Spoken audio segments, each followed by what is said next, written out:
The sun dipped low in the sky, casting long shadows over the rolling hills of the remote European countryside.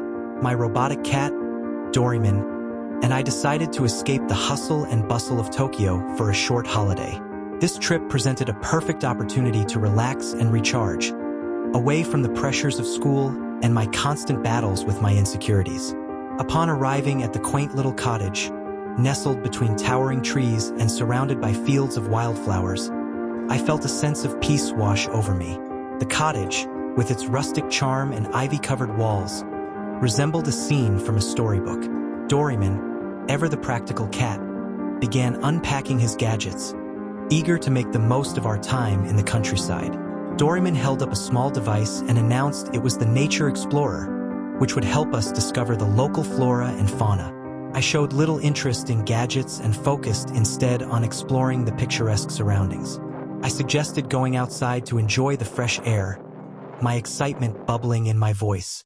Doraemon responded that we could go outside but emphasized the need to be careful since the place was isolated and we did not know what was out there. As we ventured into the countryside, the tranquility of the landscape enveloped us. The air was crisp, filled with the scent of pine and earth. We walked along winding paths that meandered through lush greenery, with the chirping of birds and the gentle rustle of leaves providing a soothing soundtrack. As the sun began to set, a thick mist rolled in, obscuring the path ahead. A chill crept up my spine. I asked Doraemon if he felt that.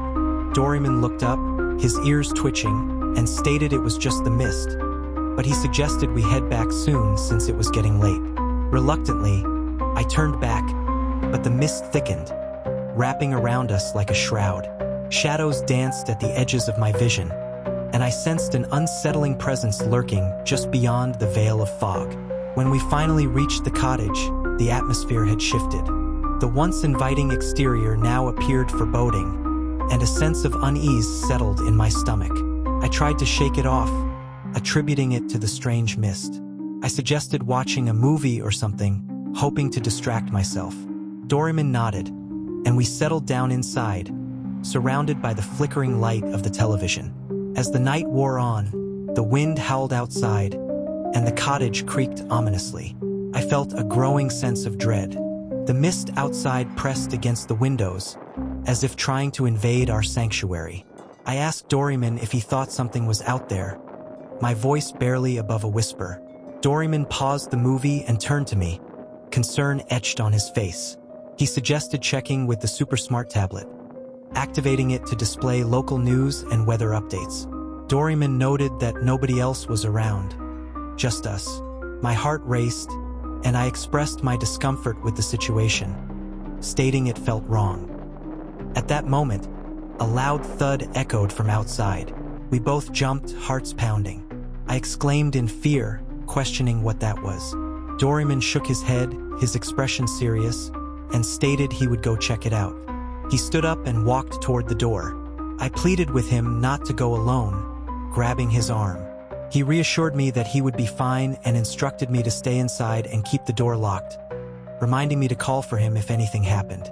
He opened the door and stepped outside, the mist swirling around him. I watched anxiously, the silence stretching uncomfortably as seconds turned into minutes. Finally, I could no longer contain my worry. I called out for Doraemon, my voice trembling. There was no response. Panic surged through me as I grabbed a flashlight and headed for the door.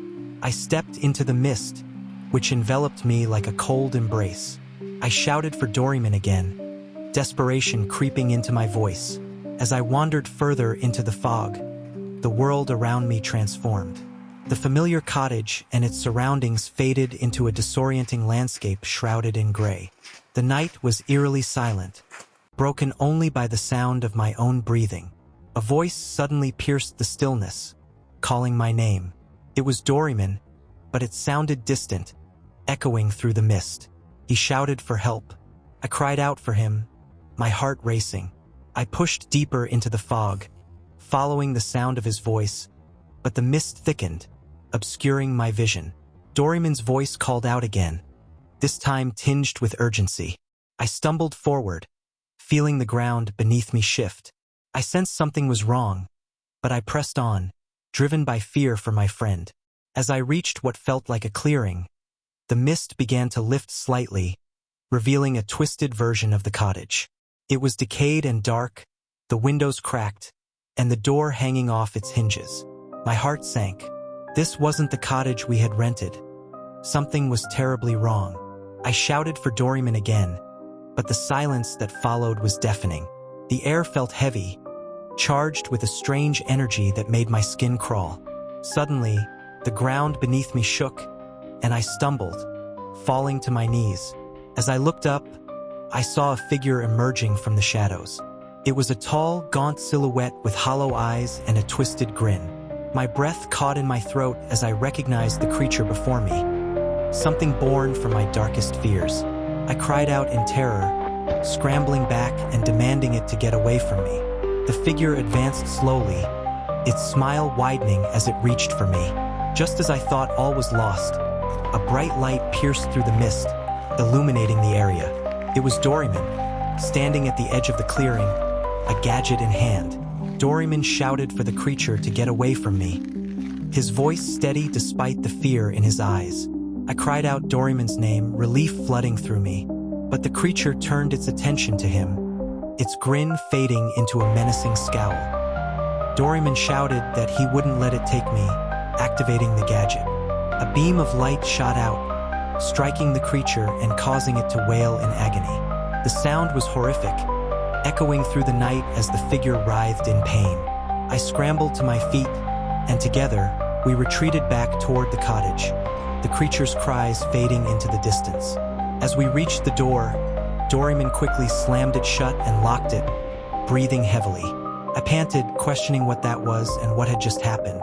Doraemon replied that he didn't know, but we needed to figure it out because the place wasn't safe. As we stood in the dimly lit cottage, the weight of fear settled over us. The mist outside swirled ominously, and I couldn't shake the feeling that something was watching us. I asked Doraemon what we would do if it came back, my voice barely above a whisper. Doraemon's expression hardened. He stated we would be ready because he had more gadgets that could help us. As we prepared for the night ahead, I felt a strange sense of foreboding. The remote countryside, once a peaceful retreat, had transformed into a realm of nightmares. I knew that whatever lurked in the mist was far from finished.